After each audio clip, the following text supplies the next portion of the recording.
이런 모양을 해줘야지 몰라서. 쉬운 거를 해주십시오. 별 모양. 별이요? 스타. 우리 후보가 스타니까. 별은 어려운데.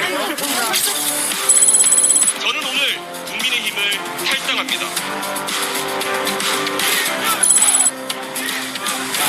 저에게 지역을 대표할 수 있는 기회를 주신 것. 우리 직장인들 못 들어가 빨리 열어. 이게 지금 고회장 표결하는 즉시대란죄 빨리 열어.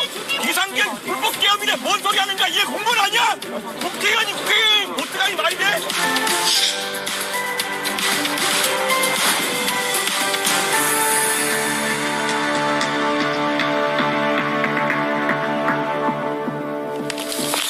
네, 지금 오늘 한국 정치에서 누구보다 할 말이 많을 것 같은 정치인 개혁신당 이준석 의원 스튜디오에 모셨습니다. 의원 어서 오세요. 네, 안녕하세요. 네, 뭐 조금 전에 영상에서 윤석열 당시 후보하고 다정했던 모습, 그리고 또 바로 뒤에 영상이 다시 개입 비상계엄이 선포돼서 국회 앞에서 항의하는 모습까지 다 봤는데, 네. 자, 올해 새해가 밝았습니다만 올해만큼 희망보다 걱정이 더 많은 한 해가 많지 않았던 것 같습니다. 어떻게 생각하십니까? 현재 한국 정치 상황을. 사실 작년부터 이미 대한민국의 고민은 시작됐습니다. 윤석열 대통령이 연말에 갑자기 계엄이라는 걸 하면서 정치적인 상황에 대한 고민까지 국민들에게 얹어진 것 같아가지고 참 안타깝지만 이미 경제 위기라든지 아니면 양극화 위기 또 일자리 대량 실업 위기라든지 이런 것들이 감지되기 시작했거든요. 근데 여기에 대해 가지고 결국에는 한쪽에서는 뭐 계엄까지 일으킬 정도로 야당을 무시하고 이렇게 정치를 해왔고 또 반대로 거대 야당 같은 경우에는 자신들의 지도자를 지키기 위한 행동을 계속 해오다가 결국 극한 대립으로 이런 사태가 터진 거 아니겠습니까? 저는 완전히 판 바꿔야 된다. 제가 좋아하는 그 돌아가신 고 노회찬 의원님이 항상 하셨던 말씀, 불판 갈 때가 됐다. 그런 생각입니다. 지금은 불판이 다 타버렸기 때문에 여기에 아무리 맛있는 고기를 올려도 이제 정치가 어떻게 국민들에게 도움이 되는 상황이 안 나고 있거든요. 싹판 갈아야 된다는 생각입니다. 그때 숯불갈비집에서 네. 출마 선언했던 것도 그런 뜻이었나요? 그런 의미도 나중에 사후적인 해석하는 분들이 있는데요. 굳이 말하자면은 저는 그런 시기가 됐다. 이런 생각합니다. 자, 지금의 상황을 보면 현직 대통령에 대한 체포영장을 집행하느니 마느니 누가 하느니를 놓고서까지 우리 국민들이 그 상황을 봐야 됩니다. 자, 법적으로 무엇이 가능하고 무엇이 불가능한가를 이렇게 많이 따져봤던 적이 없는 것 같아요. 이 모든 사태를 불러온 가장 큰 원인은 뭐라고 보십니까? 저는 정치권에 이제 법기술자들은 다 사라져야 된다. 그런 생각입니다. 제가 저도 친한 정치인 중에 법조인 출신이 많지만은 네. 지금 보면요. 양당의 대표격인 인물들 그리고 또 뭐 대통령 그리고 주요 직위에 있는 모든 분들이 법조인 출신이에요. 지금 이재명 대표 법조인 출신이죠. 권영세, 권성동 두 분 법조인 출신이죠. 네. 그리고 한동훈 대표도 전에 법조인 출신이었고 황우여 비대위원장도 법조인 출신이었고 이러다 보니까 모든 사안만 생기면은 선악구도 만들기에 바쁩니다. 저 사람이 나쁜 사람이고 내가 착한 사람이다. 저 사람이 그러니까 나쁜 사람이 감옥 가야 된다. 네. 아니면 나 감옥 가면 안 된다. 이거로 대한민국 정치가 도배되고 있는 것이고 지금 국민들은 이 탄핵의 상황 속에서 장사가 안 돼, 주식값은 들쭉날쭉해, 환율도 올라 이런 상황 속에서 삶의 고민을 하고 있는데 정치인들 여기서 어떻게 하면 법리적으로 조금 이득 볼까 이런 생각하고 있는 거거든요. 저는 네. 사실 오늘도 앞에 뭐 세 분 나와서 하신 말씀 많이 들었지만요. 지금 탄핵 심판은 탄핵 심판대로 가는 것이고요. 네. 내란죄나 형사적인 부분은 또 따로 다뤄질 거예요. 그런데 국민의힘에서 또 이제 기세를 올리기 위해서 하는 말처럼 뭐 내란죄가 포함되느니 안 되느니가 뭐 영향이 크다 이러는데요. 사실 탄핵 심판에는 큰 영향 없습니다. 탄핵 심판은 이미 꾸준히 진행되고 있고요. 준비기를 마치고 이제 실질적인 심사에 들어가고 있거든요. 많은 이제 법학자들이 2월 중순에서 말 사이에 나올 것이다. 이건 바뀌지 않을 거예요. 네. 예. 그러니까 지금 다투고 있는 것은 윤석열 대통령이 탄핵 심판과 별개로 내란죄로 체포돼가지고 수사를 받고 뭐 구속영장을 받고 형사형 처벌을 받게 될 것이냐에 대해 가지고 그건 윤석열 대통령 개인이 방어해야 될 것인데 그걸 대통령이 뭐 유튜버들한테 얘기하고 이래가지고 국민들한테 와서 막아달라 그러고 지지자들한테 막아달라 그러고 국회의원 몇십 명 가가지고 또 거기에 줄 서가지고 거기에 가서 관저 앞에 방어하고 있고 이거 자체가 지금 대한민국 정치의 핀트 잘못 잡고 있다는 얘기입니다. 네, 그럼 이준석 의원은 지금 언제가 2월 말에서 뭐 2월 늦어도 2월 말까지 윤석열 전직 대통령에 대한 탄핵 심판을 인용해서 윤 대통령을 파면할 거라고 확신합니까? 거기에 대해서는 100% 확신하고요. 그렇다고 했을 때 저는 이미 대한민국은 잘 생각해 보시면은 지난 박근혜 대통령 탄핵 때는요. 탄핵 표결한 다음에요. 오히려 그 탄핵 심판 결과가 나오기 전까지 한 2-3달의 시간 동안에 다양한 사람들이 나와가지고 대한민국을 어떻게 이끌지에 대한 비전을 이야기했어요. 네. 그때 보면 여권에서는 페어이긴 하지만 그 안에서도 뭐 반기문 총장을 띄우려는 시도라든지 아니 뭐 유승민 의원도 바른정당 차리면서 이런저런 시도를 했고 이런 대한모색의 시간이 있었거든요. 네. 그럼 지금 같은 경우에는요. 지금 탄핵 표결된 지가 거의 한 달이 다 돼가는데 벌써 20일 가까이 다 돼가는데 아직까지 국민의힘에서는 여기에 대해서 판단을 못하고 우왕좌왕하는 거 아닙니까? 네. 40명이 관저에 올라갔다는 거는 어찌 보면 많은 숫자지만은 네. 저당이 108명입니다. 네. 그 당의 주류적인 의견도 안 되는 거예요. 그러니까 그래도 40명이면은 3분의 1 이상이죠. 그 정도 되지만 예. 그게 사실 그 당시에 보면은 박근혜 대통령 탄핵 때 보면은 탄핵에 찬성하는 게 절반, 안 하는 게 절반 정도 됐었거든요. 네. 그에 비하면은 지금 탄핵 반대하는 분들의 비율이라는 것이 훨씬 못하거든요. 그러니까 저는 지금 상황에서 결국엔 이렇게 가면 어떻게 되냐면요. 제가 그대로 얘기해 드릴게요. 지난 탄핵 대선 때도 국민의힘은 그 당시 자유한국당이었죠. 그렇죠. 탄핵 결과가 나올 때까지 왜냐하면 해놓은 말이 너무 많으니까 네. 그 다음 조기 대선 준비를 하나도 못했어요. 그래가지고 탄핵 선고가 떨어지고 난 다음에 그게 아마 3월 10일일 겁니다. 3월 13일까지 하다가 3월 14일부터 이제 대선 후보를 찾기 시작합니다. 네. 그래서 3주 지나고 이렇게 하다 보니까 결국에는 실제 나중에 대선을 할 수 있는 기간 한 달도 안 남아 있었던 그런 적이 있던 거거든요. 그러면 그 선거는 해볼 필요도 없이 이제 지는 거거든요. 저는 이제 그 똑같은 일이 재판된다. 왜 그럴까요? 지금 이 많은 것들을 국민들이 보고 탄핵에 대해서는 굉장히 높은 가능성을 사람들이 보고 있는데 거기에 대해서 지금 아니라고 내란죄 혐의를 받아 수사받아야 될 대통령을 방어하겠다고 많은 시간을 낭비하고 있는 겁니다. 이게 국민의힘의 시간일 뿐만 아니라 대한민국에서 어쨌든 다양한 대안을 놓고 이제 다음 정권은 어떻게 굴러가야 될까를 갖고 국민들이 고민해야 될 시간 자체를 앗아가는 겁니다. 이렇게 하면 어떻게 되겠어요? 선거 한 달 정도 놔두고 나가지고요. 지금 들고 가는 게 뭐밖에 없지, 부정선거밖에 없지 않습니까? 그 부정선거론 같은 음모론으로 어떻게 나중에 가서 대한민국의 정권 재창출하겠다고 자신들이 나설 것이며 그럼 뻔하거든요. 저는 생산적인 담론이 나올 수 있도록 네. 빨리 판을 갈아야 된다. 그런 생각입니다. 자, 국민의힘을 떠나긴 했습니다만 아직 국민의힘에 대한 애정이 있는 차원에서 그런 조언을 하시는 건가요? 애정보다가요. 네. 저는 너무 안타깝습니다. 지금. 예, 지금 저렇게 가가지고요. 40% 지지율이 나온다라고 이제 하는 것 같은데. 지지율이 지금 그 비상계엄 사태 이전으로 돌아간 것으로 나오고 있습니다. 뭐 자세한 내용은 조금 전에 말씀을 드렸기 때문에 다시 반복하지는 않겠습니다만. 제가 여론조사 자격증이 있는 몇 안 되는 정치인인데요. 네. 그 ARS 조사에서 저희가 특이한 지점을 가끔 발견할 때가 뭐냐면요. 호남 지역의 지지율이 보수정당이 30% 가까이 접근하거나 네. 그런 경우에는 굉장히 강한 어떤 그 왜곡이 있었다고 의심하는 것이 정상입니다. 역선택. 뭐 그런 역선택이 건가요? 아니라요. 네. 어떻게 되냐면은 ARS 조사와 면접 조사의 차이가 뭐냐면요. 네. 면접 조사는 목소리가 다 들리지 않습니까? 네. 그렇기 때문에 내가 20대 청년이요 이렇게 답하면은 면접관이 압니다. 네.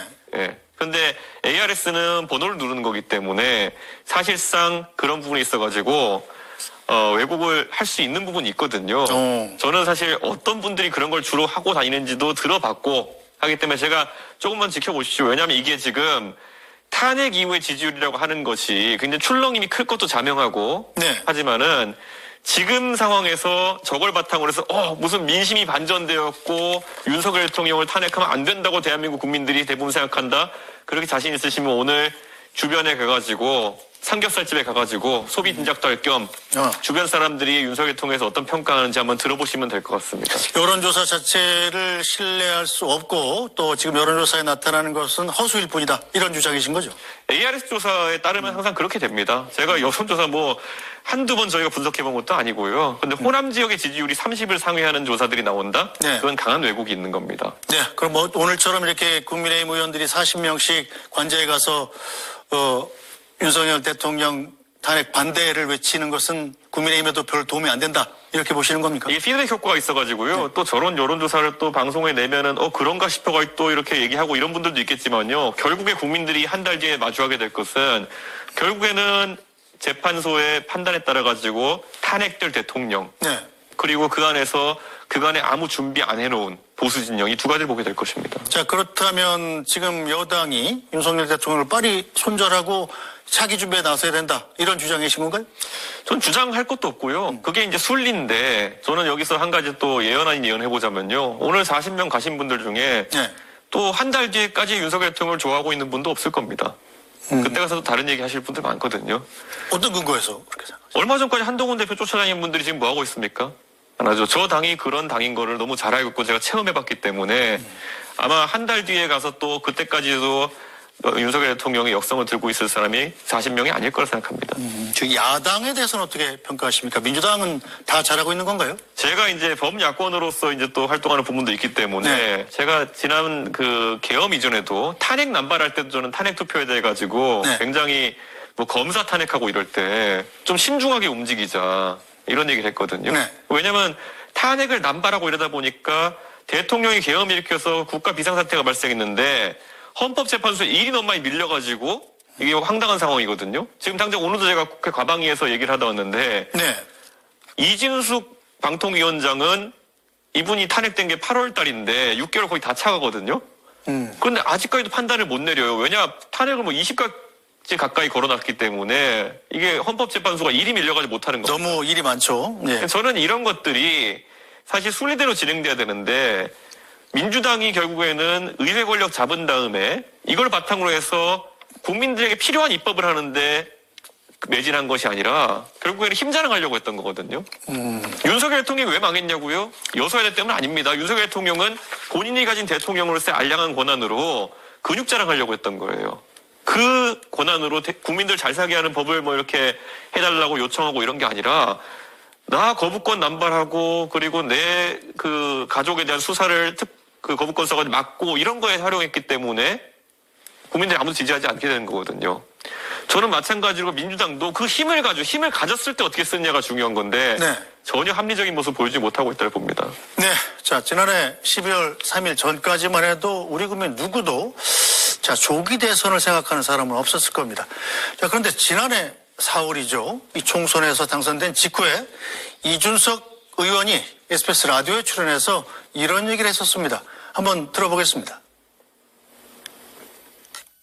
다음 대선 나갑니까? 너무 빠른가 이 얘기는? 다음 대선이 3년 남았죠. 그럼 40 넘잖아요 그때는. 다음 대선이 몇 년 남았죠? 3년이요. 확실합니까? 예. 이거 뭐야? 네. 좀 아까 제가 저는 이거 굉장히 도발적인 얘기인데. 예. 자, 그때만 해도 전 농담이신 걸로 생각했는데 본인도 농담이라고 하신 얘기 아닌가요? 저는 농담 반 진담 반이었다고 치고요. 저는 어느 정도 감이 있었던 것이 박근혜 정부가 마지막에 이제 무너지기 전의 모습 보면요. 역사 교과서 논란이라든지 이념적 논란이 빗발치고 그 다음에 총선 지고 나가지고 네. 내려가기 시작했거든요. 그리고 뭐 그때 최순실 씨 사태 터지고 이러면서 그거를 수사를 막기 위한 움직임들, 국정 막기 위한 움직임들 이러다가 이제 여당이 무너졌거든요. 저는 윤석열 대통령 총선을 크게 지고 나가지고 반성하고 협치의 길로 나서는 것보다는 결국에는 무한 거부권과 극한 대립으로 가기 시작하겠다는 그런 취지가 있었기 때문에 저는 몰락은 예견되었다. 그런데 그게 이런 수사나 특검 때문에 몰락하는 게 아니라 능동적으로 갑자기 계엄을 들이밀어 가지고 그렇게 자폭할 줄은 거기까지는 예상 못했죠. 네. 예. 자, 어쨌든 조기 대선이 치러진다면 만약에 현재로서는 이재명 민주당 대표가 거의 독보적인 1위를 달리고 있지 않습니까? 이건 어떻게 보십니까? 저는 이재명 대표가 뭐 지금 지지율이 높지만은 저는 제전에 제가 이제 대선과 지선에서 민주당 네. 상대로 제가 당대표 할 때 전략 잘 짜가지고 승리했던 경험이 있기 때문에 저는 충분히 상대 가능하다 이렇게 보고 있고요. 네. 가장 중요한 거는 전장을 바꿔야 됩니다. 결국은 이재명 대표나 아니면 윤석열 대통령이나 법조인 출신으로서 이런 어떤 선악구도 나누고 이런 거 있어가지고 사실 도토리 키재기 하면서 지금까지 정치해온 거거든요. 네. 저는 확 우리 국민들께 시야를 미래로 넓혀줬으면 좋겠습니다. 대한민국의 미래라는 것이 과연 저런 식으로 권력기관 장악하고 수사기관 장악해가지고 상대를 죽이려고 하는 복수의 정치 속에 진행돼야 되는 것이냐. 네. 요즘 젊은 세대 같은 경우에는요. 문재인 대통령도 그렇고 윤석열 대통령도 보면서 항상 방송 보면서 뭘 가장 지적하는 줄 아세요? 네. 왜 우리나라는 대통령 뽑아놓으면은 항상 국제회의 같은 데 가셔가지고 많은 세금 들여가지고 전용기 타고 가셔가지고 다른 나라 정상들은 이렇게 팔 잡고 다른 정상들이랑 한마디라도 하면서 국익을 위해서 뭐 이렇게 말해볼까 이런 걸 하는데 우리 대통령들은 멀뚱멀뚱 서가지고 꼬다는 보릿자루처럼 국제 무대에서는 왜 저렇게 작아 보일까? 국내에 와서는 이렇게 여포처럼 하고 다니시는 분들이 저는 이제 앞으로 글로벌 무대 속에서도 빛날 수 있는 세대가 있고 그 안에서 역할할 수 있는 사람들이 국가를 이끌어야 된다 이렇게 생각하고요. 저는 그렇게 판이 갈렸을 때 아까 제가 얘기했던 여러 가지 문제들이 네. 있을 수 있다. 지금 산업의 문제라든지 일자리의 문제라든지 이런 거 기술의 문제 굉장히 심각합니다. 그런데 지금 대한민국 정치권이 못 다루는 이유는요. 그거 공부할 생각도 별로 없고요. 그거 안 다뤄도 자기들 지금 정치 유지하는데 별 문제 없다고 생각하기 때문이거든요. 확 바꿔버려야 됩니다.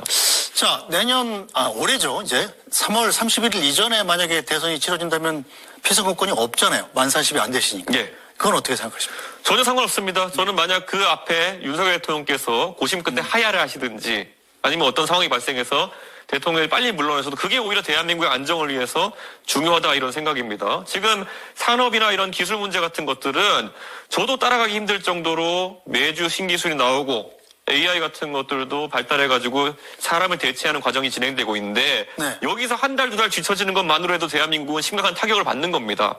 지금 특히 남부지방 같은 데 가보면요. 우리나라 2차 산업의 메카 같은 곳들 있잖아요. 이곳들이 갑자기 힘들어하기 시작했습니다. 사실 몇 년 전부터 조금씩 시작됐지만은 로봇과 AI로 대체되기 시작하는 우리의 산업들에 대해 가지고 지금 당장 대책 세워야 되는데도요. 오늘 제가 과방위에서 오늘 저 회의하고 왔지만은 네.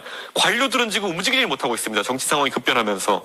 빨리 정치 혼란을 잠재우고 이거 다시 대한민국이 달려나갈 수 있도록 해야 됩니다. 어쨌든 현실 정치에서 진보와 보수의 이념 대립이라는 게 상당히 지금 더 극심해지고 있는 거 아니겠습니까? 이준석 의원 같은 경우는 이념적으로는 보수지만 또 정치적으로는 범야권에 속해 있어요. 본인이 어떤 후보라고 생각하십니까? 만약에 대선에 나온다면? 저는 제가 지금까지 해온 대로 하면 저는 논리적으로 항상 많은 판단을 했다고 생각하고요. 지금 저런 패거리 정치라든지 아니면은 뭐 방탄 정치 이런 것에서는 아주 거리가 멀었던 정치를 생각합니다. 그래서 저는 정상과 비정상의 대립으로 이 판이 치러져야 된다. 그런 생각합니다. 지금 대한민국에서 사실 얼마 전까지 이재명 대표의 방탄을 욕하던 세력이 지금은 관저에다 철조망을 치고 사람벽을 쌓아가지고 영장 집행을 방해하고 있는 거 저거는 방탄보다 더한 추태거든요. 저는 그렇다면 이제 저 둘 다 퇴출시킬 때다. 고 노회찬 의원님 말씀대로 불판 갈아버리자. 그 말씀밖에 드릴 게 없습니다. 자, 불판이 뭐 적당히 좀 크기가 있어야 되지 않겠어요? 지금은 개혁신당이 현역 의원이 3명밖에 안 되지 않습니까? 만약에 국민의힘과 연대라든가 민주당과 연대 같은 것도 생각하고 계신가요? 우리가 시야를 국내로 좁게 보면 그렇게 할 수 있는데요. 이미 전 세계적으로 젊은 지도자가 그렇게 격변을 일으켜가지고 당선된 사례 많이 있습니다. 프랑스 마크롱 대통령 같은 경우를 그렇죠. 그리고 그 다음에 있을 선거, 지방선거나 총선에서 국민들이 만약에 그 대통령이 잘한다 생각하면은 또 총의를 모아가지고 의회에서도 다수를 점하게 만들어 주십니다. 그 옳고 그름 몰아야 되는 거지. 지금 덩어리짐에 의존해가지고 선거를 치른다? 글쎄요. 한쪽 덩어리가 뭐하고 있는지 보시고 있고 다른 쪽 덩어리가 그보다 낫지 않는 걸 보고 계신데 굳이 덩어리짐을 선택해야 되겠느냐? 그런 생각입니다. 대통령 임기 단축을 포함한 이 4년 중임제 개헌에 대해서는 어떤 입장이십니까? 저는 개헌이라는 건요, 이런 거라고 봅니다. 개헌 관련 여론조사를 하면은 뭐 60%, 70% 국민들이 동의한다 이런 게 나오는데요. 네. 어떤 개헌이나로 가면은 굉장히 국민들 생각이 다 다릅니다. 그래서 개헌이라는 거는 저는 만약 제가 대통령이 된다면요, 바로 개헌에 착수해가지고 권력을 분산시키고 그리고 저 대한민국의 여러 가지 누적된 모순들, 뭐 검찰제도라든지 아니면 사법제도라든지 이런 것들 고치는 개헌을 하겠습니다. 그런데 지금 그거를 선거 전에 앞세워가지고 개헌 먼저 하고 조기 대선 가자 이러는 거는 정말 위기에 몰린 국민의힘 측에서 이 대선 절차나 이런 걸 지연시키기 위해서 하는 얘기로 들릴 가능성이 높다. 그래서 저는 개헌을 하겠지만은 그거는 지금은 아니다. 이렇게 말씀드립니다. 알겠습니다. 오늘 말씀은 여기까지 듣죠. 이준석 개혁신당 의원이었습니다. 시간 내주셔서 고맙습니다. 예, 감사합니다.